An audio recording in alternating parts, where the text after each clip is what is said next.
2 hours ago, there was a gunfire that erupted here at the corner of Jefferson Street and 27th Avenue North. At this point, there are 10 victims that have been confirmed to have been involved in that gunfire, one of which is deceased. 5 of them were transported from the Nashville Fire Department to local hospitals. 5 others were dropped off by private vehicles. And at least some of those that were injured at area hospitals are also suspected to have been involved in the gunfire. That's all we have at this point.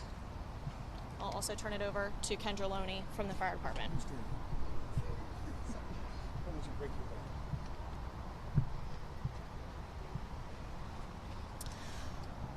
So as stated earlier, there was an event here that unfortunately interrupted what was otherwise a fun and eventful day for a lot of people here today. We had Nashville Fire Department crews that were staged throughout this area because they were here participating earlier in the TSU parade. And so they were right at this corner of Jefferson and 27th from earlier events, just participating in some community engagement with our community. As that gunfire erupted, our crews were right here where that occurred. They recounted some moments from earlier this afternoon where they said that it just sounded like fireworks that were happening until they realized that it wasn't. And similarly to everyone else, they reacted. I imagine that they were shocked for a moment until they realized what was happening. And with the rest of the crowd, what first responders do differently, though, is they react and they respond. They looked around and there were multiple people who had been hit by that gunfire, people who were innocent in this act that interrupted and disrupted this day, and then they quickly got into action. Our personnel recounted to me some moments where they ripped off their belts and did things like use those as tourniquets because they did not have their medical bags with them. Again, they were there trying to enjoy this day with everyone else, a part of some community engagement. They were right there alongside the persons who were hit. It could have been one of them, and unfortunately tonight it was 10 persons in our community. As Brooke alluded to earlier, some of those persons were involved in that disruption of this day. And while we don't wish any ill on anyone, we are upset, we are angry about that disruption. We are angry that there were persons whose days were disrupted, that the innocence in this event was taken away, and that lives were endangered. We don't know what the final number will be for victims, but we are grateful at this point that it's not higher. It could still raise. We're also grateful that first responders, law enforcement, and fire and EMS personnel were on the scene. They were already here so that they could respond. We're very, very thankful for that because it could have been worse. We're hoping that those critical injuries don't become fatal, as one has already become fatal. We're hoping that that's not what we're reporting later on. And we're hoping that the story remains what it is now. There are people that may still be responding to hospitals, so those numbers may change. We did transport 5 persons from this scene. We also transported 1 NFD personnel as it was unrelated medical emergency, but that did occur as well.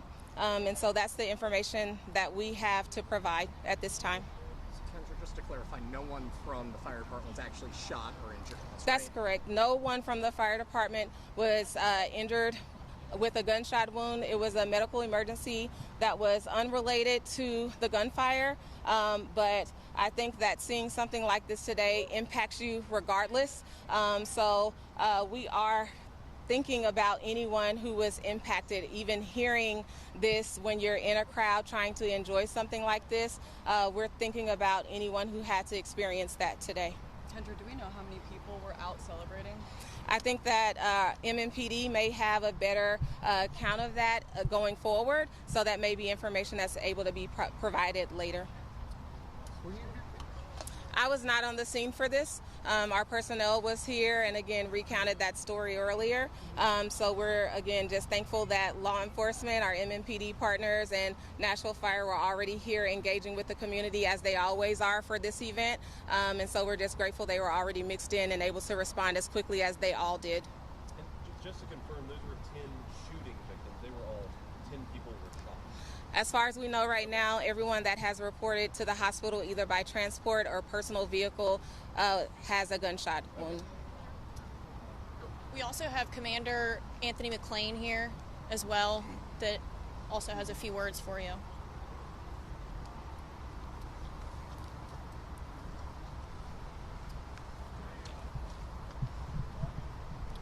Appreciate everyone being here today. We got it for you. Yeah, Anthony McLean, Anthony, McLean, McClain.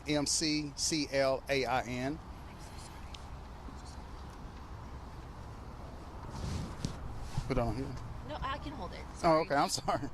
Okay, you guys ready? Yeah. Okay, so of course everybody knows homecoming celebration for Tennessee State University is a huge event.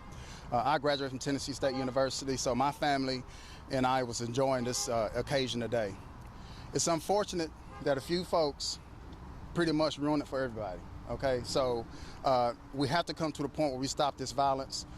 Fortunately for us, we had quite a few officers working the area. I think they were able to mitigate the carnage, so to speak. We appreciate their efforts, appreciate the efforts of the fire department as well. This is just as the investigation works itself out, you guys will learn more about what's going on, and we'll get to the bottom of this. But just know that this police department is here to make sure we protect and serve everyone involved in this event. This is not a direct reflection on the university itself. We think this is something that was kind of a sidebar to the celebration. Most of the people celebrating are down at the game like I was and celebrating around the Titan Stadium. So with that, I'll take any questions you guys may have. This is not the first shooting here. I've been here 24 years and Right. I've been here many times. Yeah, there's been some shootings, not here lately, but there's been some shootings up and down Jefferson Street corridor. I mean, during homecoming. Yeah, historically, yes. Probably past 2 or 3 years there haven't been, but this, you know, the weather's super nice, a huge crowd. There was a huge crowd at the parade today, so I'm thinking kind of some of that could have fed into it. But for the past couple of years, it's been, you know, uneventful. Sir, you said that there were officers on the scene, like, I guess. Yes, we not only did we place what you call a sky cop, you can look over here to you all's left, it's sitting there in the parking lot, just kind of record what's going on along this corridor. But yeah, we had officers working overtime, around 20 plus during the day, and we have another shift coming in at 7:30 or 19:30 to take their place to continue to work this particular corridor, because a lot of the vendors and folks stay out pretty late at night. We just want to make sure that they are safe. Do we know if any victims are students? We do not at this time, but that information will come out. Are you able to give us the age of the victim?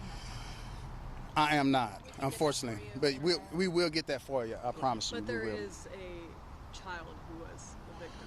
From what I've been told, yes, but we will confirm that here shortly. There's obviously a camera system set Right. up in this parking lot. How does that help you guys with the investigation? Where does that stand right now?